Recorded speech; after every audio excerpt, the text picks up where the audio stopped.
დავბრუნდით ჩვენ და საუბრობდით მოსწავლის დაავადებებზე, ასე ვთქვათ, ხერხემლის, მხედველობის, ფსიქოლოგიურ პრობლემებზე და ჩვენმა პირველმა სტუმარმა ძალიან, ასე ვთქვათ, გვასიამოვნა საუბრითაც და თავისი ატრიბუტიკით. უბრალოდ ერთი პრაქტიკული რჩევები მინდა, ასე ვთქვათ, ვკითხო ქალბატონ ნინოს, იმიტომ რომ ვაგრძელებდი საუბარს. საშუალება ესეთი ტიპის დამხმარე ხელსაწყო იქონიოს. თქვენ აღნიშნეთ, რომ უმჯობესი იქნება, თქვათ, მასწავლებლებმა შესვენებები გააკეთონ და ბავშვებს გარკვეული ვარჯიშები გააკეთებინონ.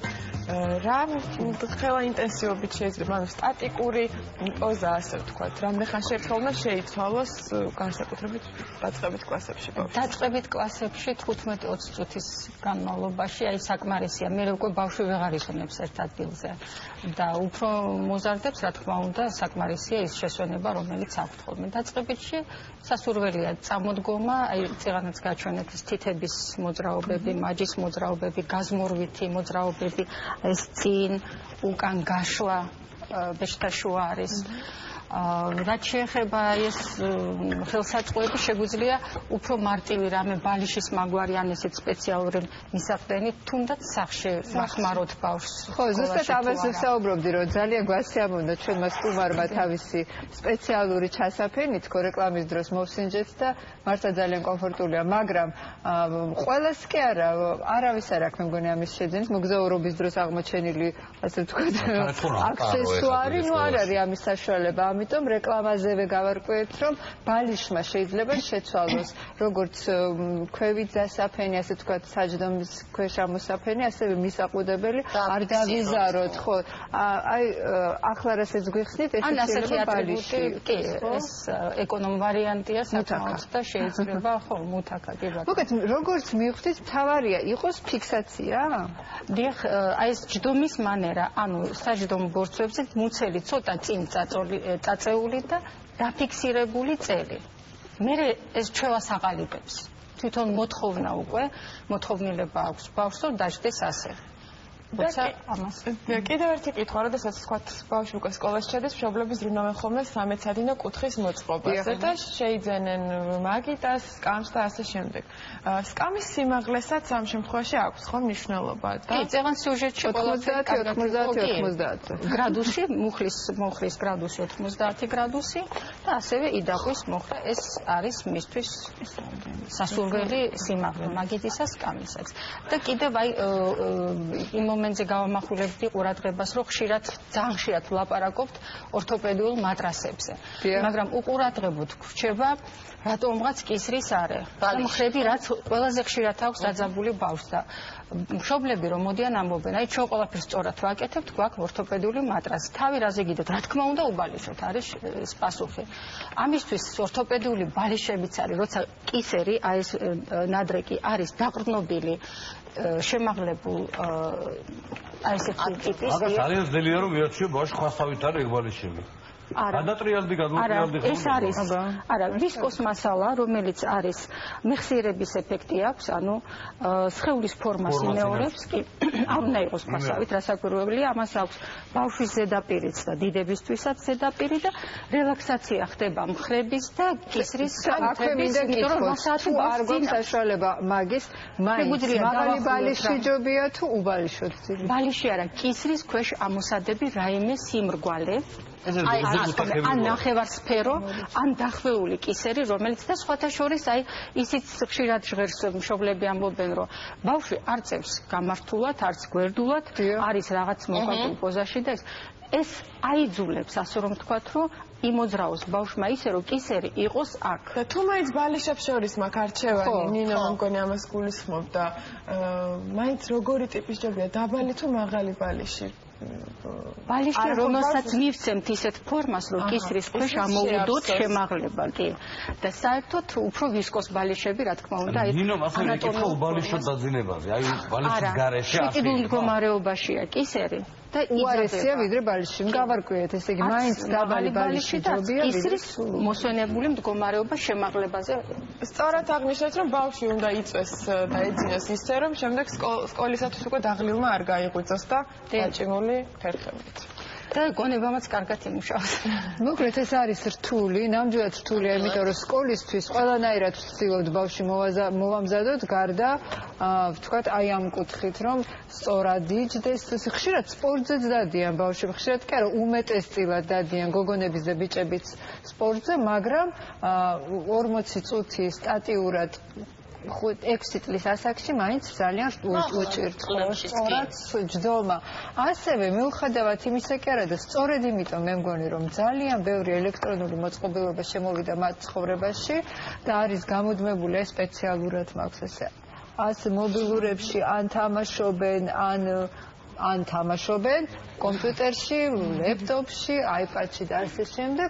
სკოლის ასაკისთვის, პირველი კლასის ასაკისთვის უკვე მე მგონი ცოტა არც ისე უკვე უკვე დაზარალებული მხედველობით მიდიან. სამწუხაროდ, ხო, ოფთალმოლოგი უნდა მოვიდეს. აუცილებლად. მაინც ბროციანი. ალბათ ნანა ცინცაძე მოგხსენს საჭირო რეკომენდაცია. მოგზავნდით. სალამი ქალბატონო ნანა. მე პირადად გიზდები ბავშვი ყველანაირი საყვარელია, მაგრამ ატარებს რომ პატარა სათვალები უკეთებს ხოლმე, ამაზე საყვარელი ხო, მაგრამ დედებს უსკდებათ ხოლმე გული. მაგრამ ხო, რა კარგია, როდესაც ხვის ბავშვს უკეთია და გესაყვარლება, მაგრამ რა პრობლემაა ალბათ. როგორ დავიცვათ ჩვენი შვილები? ან თუ უკვე აქვს პრობლემა რომ არ გაუარესდეს ან არ შეექმნა ზოგი. ან როგორ მივაქციოთ ყურადღება რომ არ გამოგვეპაროს რომ უკვე მხედველობის პრობლემა აქვს, მე რაც გავიარე ის. აი ფერასტრით. იცით არის სკოლამდელ ასაკში გამოვლენილი პრობლემა, უფრო ძალაუნებურად მეტ ყურადღებას იპყრობს მშობლის მიერ და ხრივ და ამიტომ ბავშვი კონტროლის ქვეშ უკვე არის. მაგრამ როდესაც სკოლაში მიდის ბავშვი, არის რაღაც რაც მას ჰქონდა და არ ვლინდებოდა არანაირი სიმპტომი, იმიტომ რომ მისი მხედველობის დატვირთვა იყო ესეთი აბსტრაქტული, რაღაც გაიხედა ტელევიზორს უყურე, ამიტომ რამდენად კარგად, რამდენად მკაფიოდ ხედავდა ბავშვი. კონკრეტიკას არ მოითხოვდა. ეს არც თვითონ გზნობდა, არც მშობელი გზნობდა, არც ვერავინ პედაგოგიც არც ყავდა მანამდე, ვინც ამაზე მიაქცევდა და გაამახვილებდა ყურადღებას. ამიტომ არის რაღაც პრობლემა, რაც იყო და ვლინდება სკოლაში. არის პრობლემა, რომელიც არ ყოფილა და სკოლაში არასწორმა მხედველობითმა დატვირთვამ გამოიწვია და ხელი შეუწყო განვითარებას და ეს თქვენთანაც.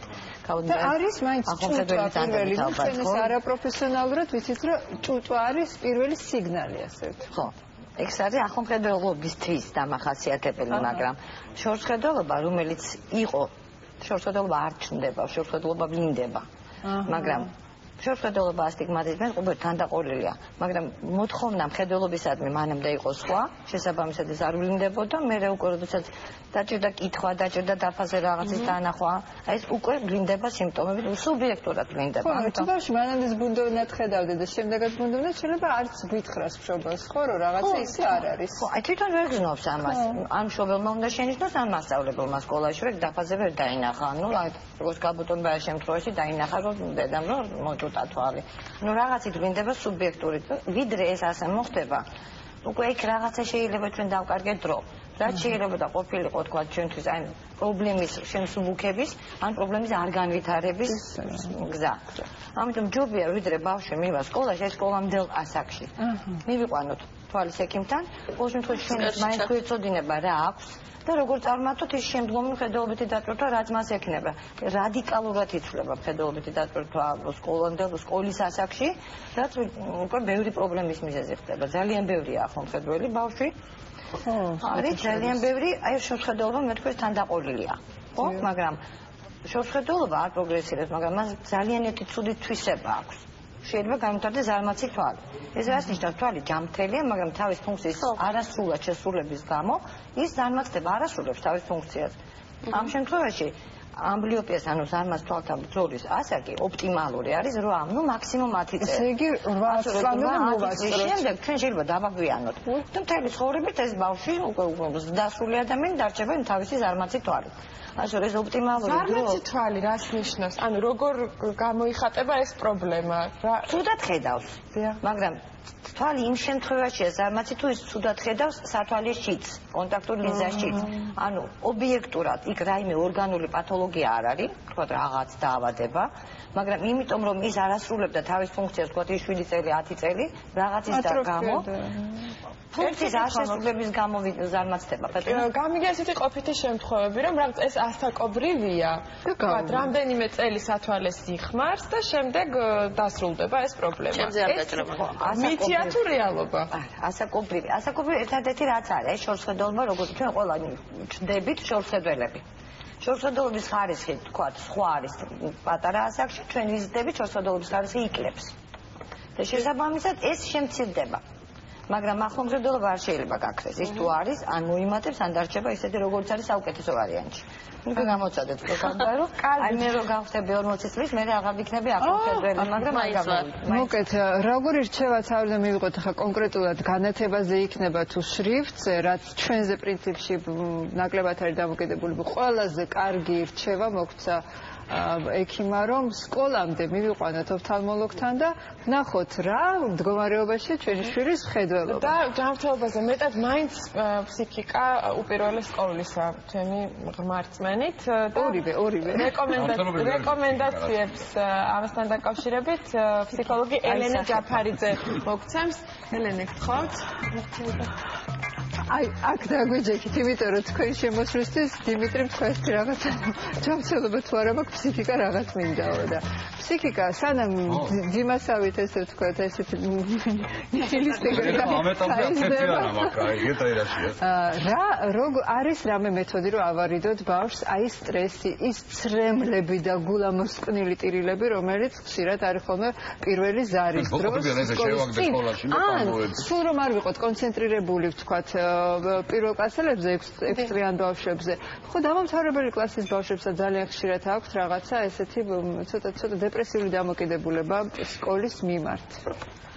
ესეთი მზა მეთოდი და მზა რეცეპტი, რა თქმა უნდა, არ არსებობს, იმიტომ რომ ყველა ბავშვი არის ინდივიდუალური, მაგრამ ყველაზე სწორი მიდგომა არის, როდესაც ბავშვს ამზადებ წინასწარ და ეს არ ხდება, თქვათ, პირველად შეჯოხრება იმ ახალ გარემოსთან, რომელშიც ის უნდა ადაპტირდეს. ანუ რატომ ტირის ბავშვი?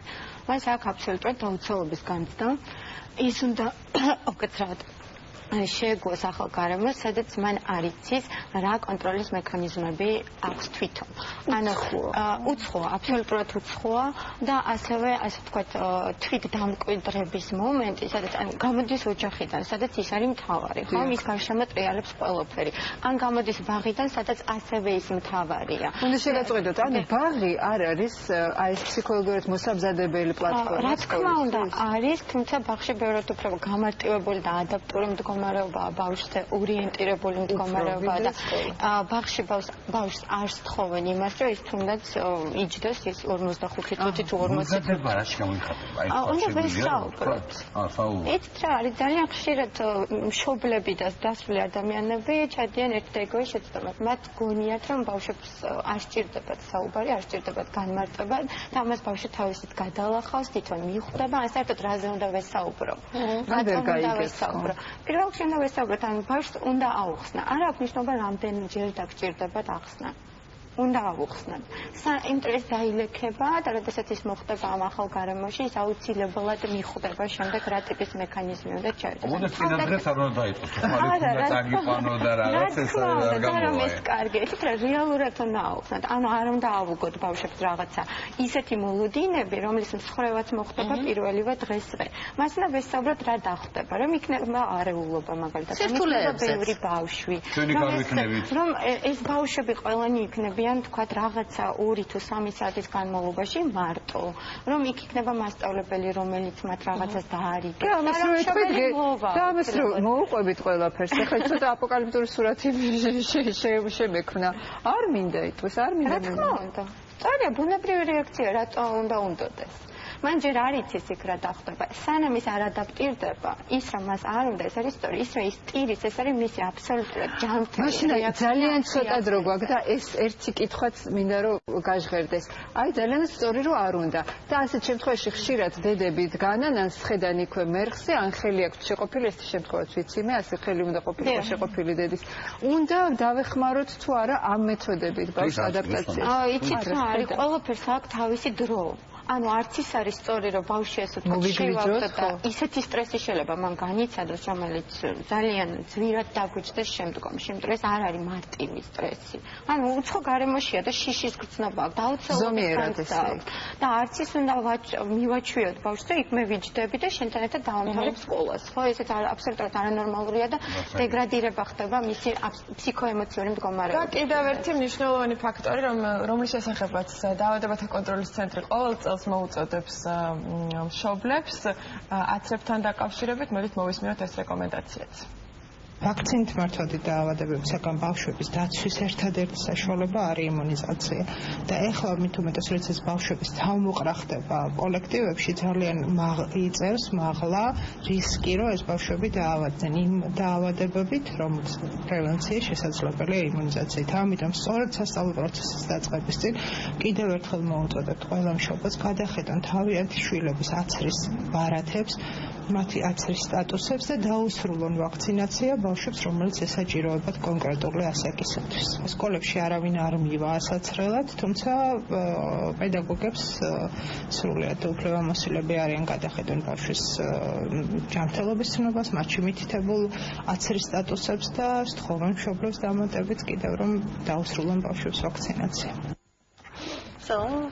გავითვალისწინოთ ყველა რჩევა, რომელიც ჩვენმა ძვირფასმა პროფესიონალმა ექიმებმა მოგცეს, რეკლამაზე გავა და ძალიან მწვავე საკითხით დავბრუნდებით სოციალურ დახმარებას.